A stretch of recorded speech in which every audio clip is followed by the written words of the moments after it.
Now, what I want to ask you is, when we're looking at the campuses, though, can you make a blanket statement here? I'm going to put you on the spot. Can you make a statement that there are people of certain ideologies who are more likely to cause a campus ruckus than others? Yes, I am looking to score points here. I'll be honest with you. Oh yeah, no, it's very, very clear that it's a relatively small group. It's on the left. It's what's commonly called social justice activists or social justice warriors, and we can get into why that is. I mean, the history is full of extremist right-wing movements, extremist left-wing movements, but the fact that universities have switched from leaning left throughout the 20th century to being almost entirely on the left between the late 1990s and about 2010, we had as the greatest generation retired, a lot of them were Republicans. They were replaced by baby boomers. So the makeup of the faculty, especially in the humanities and social sciences, went from about 3-to-1, let's say, left-right ratio to about 10-to-1 or 15-to-1 in most departments. So in this particular case, it is a group that is on the left. But I'm not saying that I'm not saying the left is more closed-minded than the right in general, just in this case because of the universities concentrating. And the key thing to keep in mind, don't call them liberal. That's the key thing everybody needs to focus on. What we're seeing is an explosion of illiberalism. Progressives can be liberal or illiberal. Conservatives can be liberal or illiberal.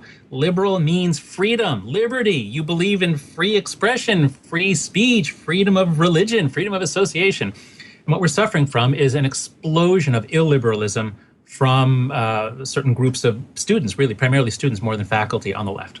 I had a political scientist on the show toward the end of last year, April Kelly Wessner of Elizabethtown College, and she's a member of Heterodox Academy. Yes. Oh, of course. So you know each other. Okay. Yes. Well, because she had an interesting conclusion, because we're inclined to think that the so-called millennials are the most tolerant people who ever walked the earth. But she says, well, if you define tolerant in the way that most of us would define tolerant, not just that you accept a lot of different lifestyles, but that how you treat people you disagree with and how you conceive of people you disagree with, they may be the least tolerant people we've seen in a long time. Where do you come down on that? Yeah, no, I think April has done some great writing on our site, on Heterodox Academy. I think she is correct. So here's what I would add as a social psychologist. So as we talked about last time, in my book, The Righteous Mind, I analyze morality, and one of the principles is morality binds and blinds. So look at any movement. What do they hold sacred? Always start by asking, what do they hold sacred? And around that, you'll find a ring of motivated ignorance. So millennials today have been raised with the central virtues are inclusion. Diversity and inclusion are very important virtues. So this is all great. I don't want to pick on millennials. The problems that we're talking about are problems caused by the things that my generation and the baby boomers did to them. So this is not a blame game. It's just saying that they were raised with this incredible mandate for tolerance and inclusion of people of different races, different sexual orientations. So that's all great. I'm all in favor of a more inclusive world, more inclusive campuses that don't make people feel unwelcome. So that's all great. I totally agree with the goal. But what happens is, as Aristotle told us, any virtue carried to extremes becomes a vice. And if you make inclusion of people who are different, if you make that your absolute sacred virtue, and then you have a professor, let's say, who gives a lecture on how, well, actually, gender differences are real, and maybe that contributes to the wage gap. Well, suddenly you're going to get people, what? Are you saying that women deserve to be paid less? And so you can't say such things. You can't say anything on campus that will make any member of one of the 7 protected groups feel uncomfortable. So I think April is exactly right that this extreme value placed on inclusion and diversity has led them to be extremely intolerant of anyone who says anything that's taken to be uncomfortable for a member of a protected group.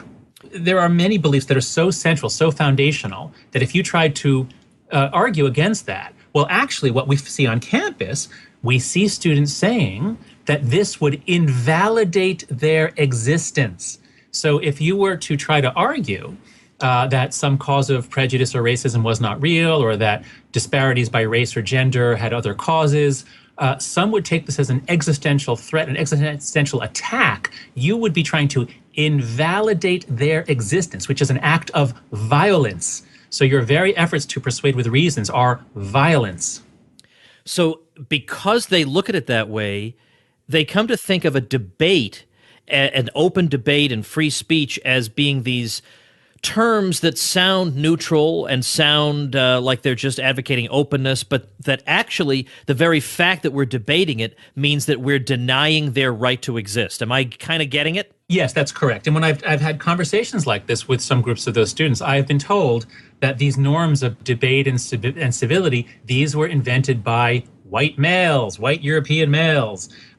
So what's interesting about the way discourse has changed, I think it's actually quite dangerous for free inquiry and for universities, and April has written brilliantly on this.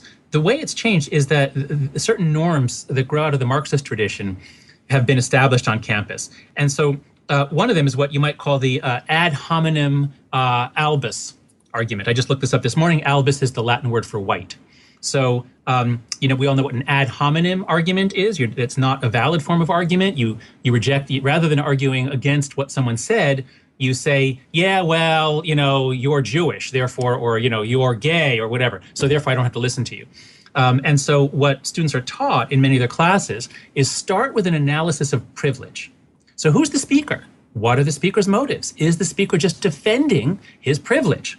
And so since it's often, this is literally most of the arguments I've gotten, most of the counter arguments, literally since I started this last August with my Atlantic article with Greg Lukianoff, we've been scouring the internet. We've been looking for people arguing back. We've been looking for reasons why we might be wrong. What have we missed?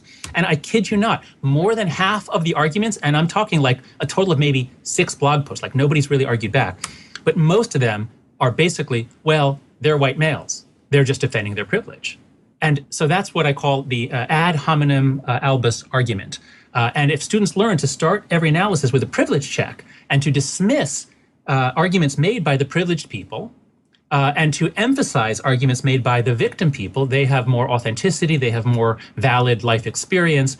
Well, if this is what they're learning in college, we're basically, we're teaching them to judge everybody by their race and sex. Are you serious? This is really what we're doing? Yes, this is what we are doing on campus. And so it's no surprise then that you cannot argue them out of a position. I'm not saying they could argue us out of a position. I'm not saying we're more rational, but at least, you and I come from a tradition where if someone gives you an argument, you at least address yourself to the argument, not to the person.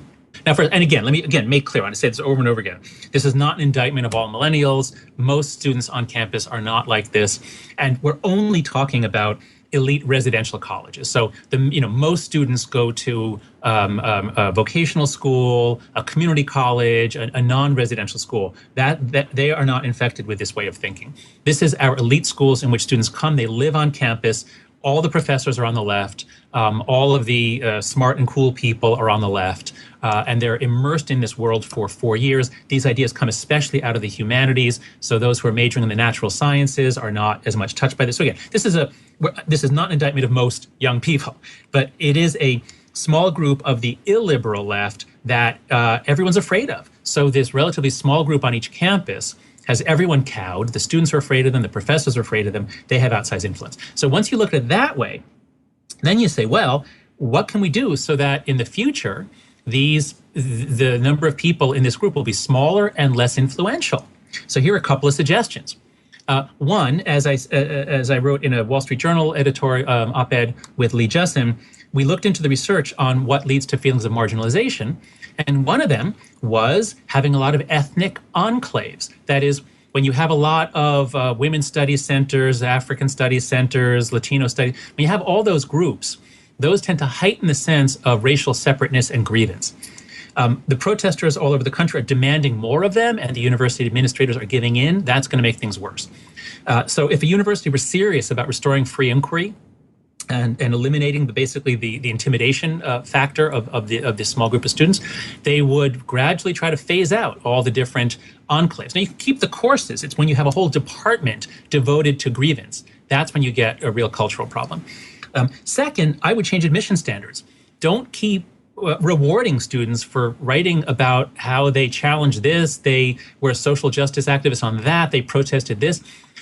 why don't you reward people or say, tell me about a time when you dealt with someone who thought differently than you? How did you deal with that?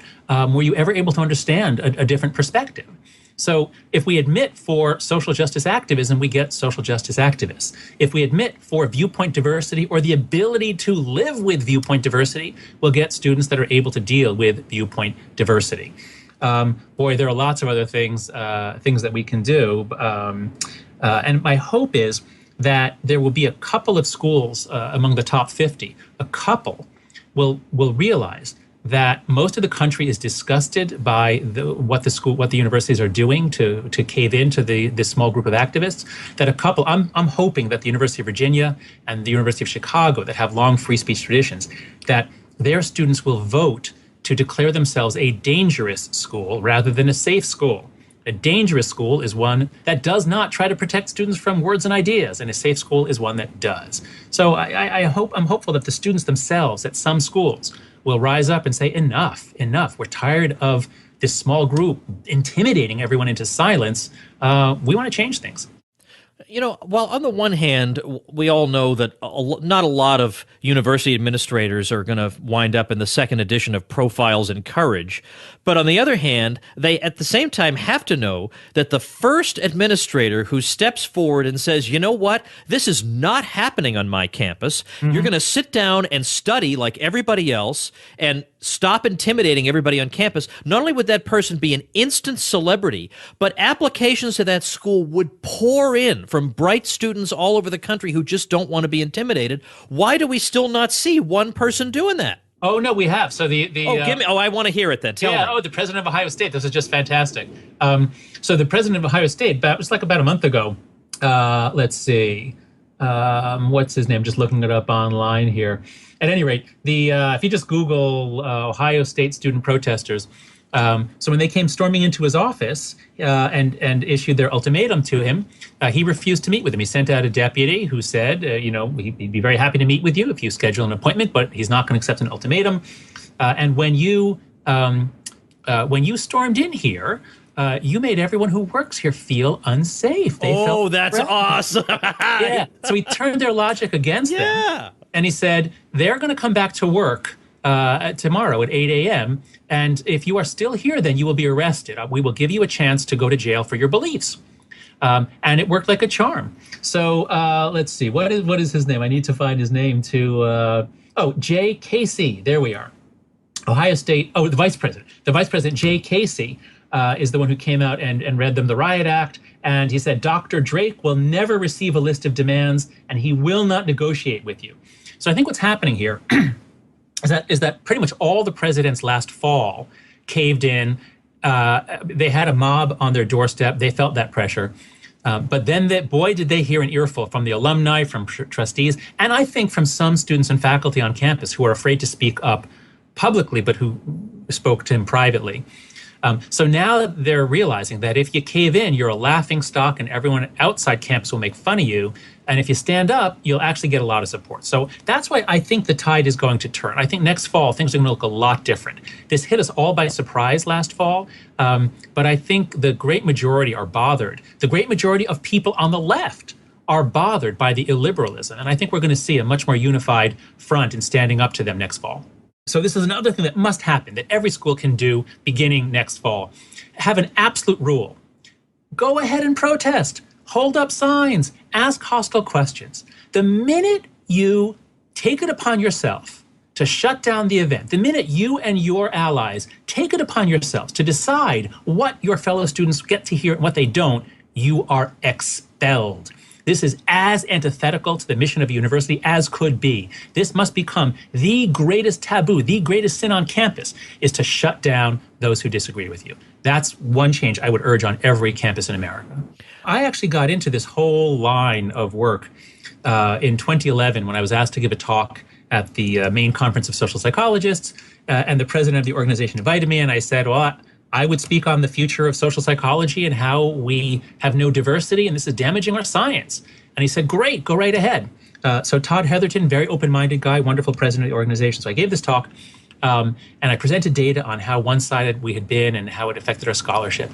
And the field actually reacted pretty well. And that led to 5 other social psychologists joining with me to write up a more formal paper. That paper came out last September.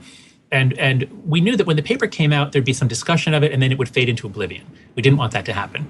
So in September, we launched a website called heterodoxacademy.org because we found that the same problem, the complete loss of political diversity, affected sociology, law, and many other fields in the social sciences and the academy.